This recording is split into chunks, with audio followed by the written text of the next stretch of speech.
Olá, pessoal. Meu nome é Jorge Bueno, eu sou consultor de negócios do Sebrae. E o nosso tema de hoje é o que esperar para o setor de serviços em 2021. 2020, como todos nós sabemos, foi um ano muito difícil para todo o empresariado. E principalmente o setor de serviços teve realmente dificuldades nesse 2020. E 2021, como sabemos, já estamos começando com dificuldades. Esperamos que em breve a vacina chegue a todo mundo, mas por enquanto a gente gostaria de informar vocês, de vocês entenderem a dificuldade que nós estamos atravessando. Tá? E para o setor de serviço, o que nós podemos falar para vocês nesse 2021? A perspectiva é boa. Nós acreditamos que ao longo do ano, o passo a passo vai melhorando realmente nessa nossa atividade. E eu estou trazendo aqui para vocês uma dica importante dentro do quê? Dentro do planejamento de vocês para essa situação atual.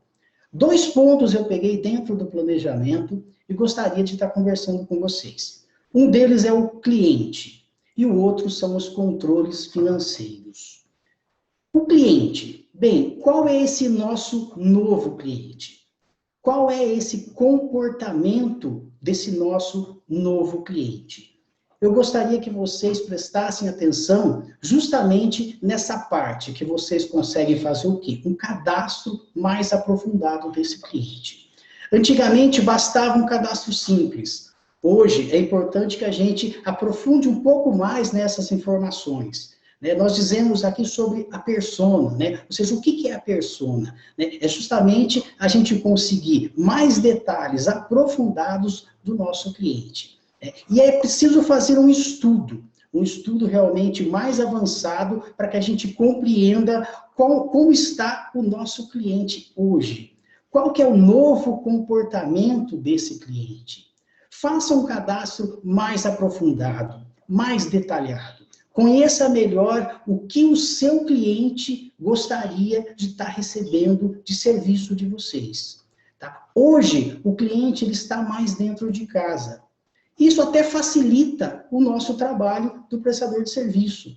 O cliente ele acaba precisando de mais serviços do que costumava pedir anteriormente. Isso é bom para nós. O que nós vimos ao longo do ano passado, desde o começo da pandemia, que nos 3 primeiros meses, março, abril e maio, houve realmente uma queda acentuada em toda a prestação de serviço. Depois, alguns setores, alguns segmentos dentro do setor de serviço, conseguiu evoluir, conseguiu realmente atingir bons níveis até bem próximos de antes da pandemia. Alguns até conseguiram superar, mas sabemos que alguns serviços, como o transporte escolar, como de repente a parte do setor de alimentação, ficou realmente abaixo, muito abaixo do que vinha trabalhando anteriormente.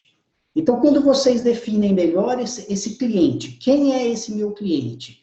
Qual o novo comportamento desse cliente? Eu consigo levar para ele muito mais serviço de qualidade e, se possível, até levar serviços diferentes do que eu estava antes trabalhando. Segunda parte, o segundo ponto que eu gostaria de falar com vocês é com relação à parte de controles financeiros. O que nós vimos nesse período, com todos os clientes que nós conversamos nesse período, é que pouquíssimas empresas levavam a sério os controles financeiros. A hora que chegou a pandemia, o que aconteceu? Eles não tinham informações financeiras da sua empresa. E isso dificultou demais a administração do negócio. Infelizmente, alguns negócios acabaram fechando. Mas a grande maioria conseguiu se manter no mercado. Muitos foram buscar ajuda e outros, sim, um pequeno grupo que já tinha todas essas informações, tiveram mais facilidade para atravessar esse período que nós estamos atravessando. E é diante disso que eu gostaria de falar para vocês. Quando vocês pensarem em controles financeiros de uma empresa, eu sempre gosto de comentar 5 pontos. Primeiro, fluxo de caixa. Segundo, demonstrativo de resultado do exercício. Terceiro, capital de giro. Quarto, ponto de equilíbrio do seu negócio. E quinto, preço. formação de preço do seu negócio. Pensem nesses 5 pontos dos controles financeiros e comece pelo fluxo de caixa, né? O principal de todos, o mais simples, na verdade, de se estar realizando. Tá? Não tem necessidade de nenhum software sofisticado, nada. Ou faça numa planilha em Excel, ou faça no próprio caderno. Mas faça os controles financeiros da sua empresa. Tudo que entra e tudo que sai de dinheiro do seu negócio, anote. Coloque essas informações no papel ou numa planilha. Tenha essas informações em dia. Isso vai facilitar na sua tomada de decisão. Segundo ponto, demonstrativo de resultado do exercício, o DRE. É muito simples de se fazer. Ele nada mais é do que um resumo das informações financeiras ao longo do mês. Tá? Então, fechando o mês, eu tenho as informações. Tudo que eu faturei no meu serviço, tudo que eu gastei e o quanto realmente sobrou do meu negócio. É importante o DRE que você faça por um período um pouco mais longo. 3 meses, 6 meses. Eu prefiro até 1 ano de informação. Por quê? Quando você faz para 1 ano, você consegue entender a situação da sua empresa ao longo do tempo.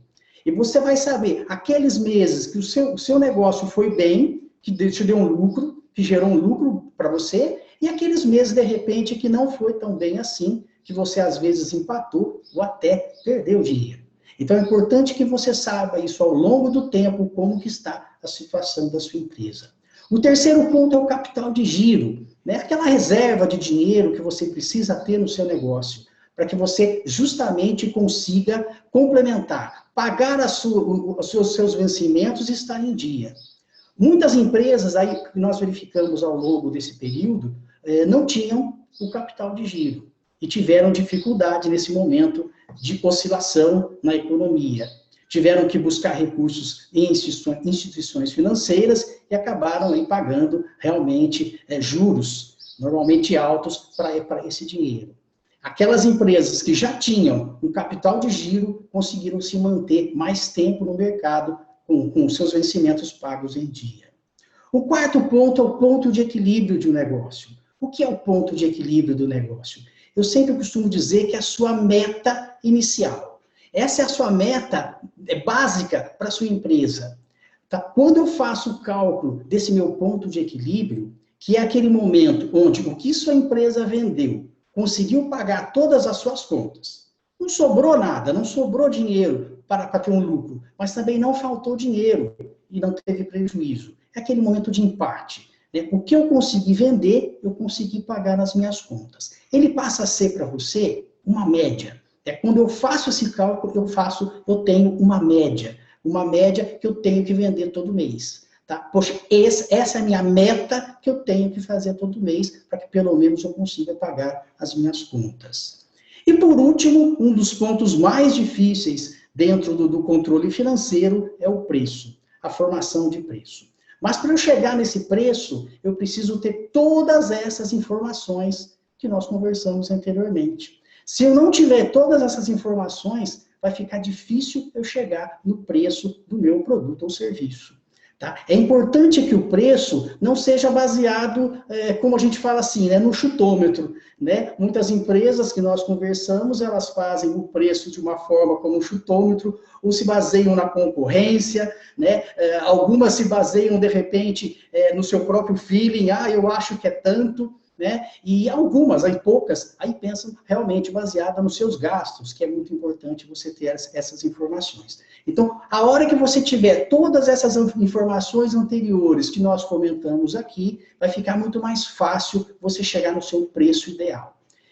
Nesse período que nós passamos, eu conversei com muitas empresas e eles colocavam aquela famosa frase: poxa, Jorge, eu trabalho e não vejo a cor do dinheiro. Tá? E nós fomos verificar que o problema não estava realmente no controle financeiro que eles estavam fazendo. Estavam fazendo de forma correta, mas o que estava errado era o preço. Então, o que acontecia? Todo um trabalho envolvendo funcionários, empresa, estoque, compras, trabalhando para o preço, e esse preço estava errado. Resultado final, o preço não conseguia pagar todas as suas contas. Tá? E aí o que acontecia? Vinha aquela frase, trabalho, e não vejo a cor do dinheiro. Então, ficam aí para vocês essas dicas dos 5 pontos financeiros da empresa e que nós podemos estar aqui ajudando vocês, se vocês precisarem dessa ajuda. Que 2021 seja um ano bom para todos nós, que vocês possam entender que ainda não passou, os problemas continuam, esperamos que o mais breve possível possa chegar essa vacina a todos nós, nós possamos sim aí voltar de uma certa forma à normalidade, né? Normal, acredito que vai ser difícil voltar, mas de uma certa forma a normalidade voltar para todas as empresas e que nós possamos conseguir superar essas dificuldades. Tá? Sucesso aí para vocês, o Sebrae está aqui à disposição para quem precisar de qualquer informação ou orientação e espero que o 2021 seja aí um ano muito melhor para todos nós. Um forte abraço, até mais.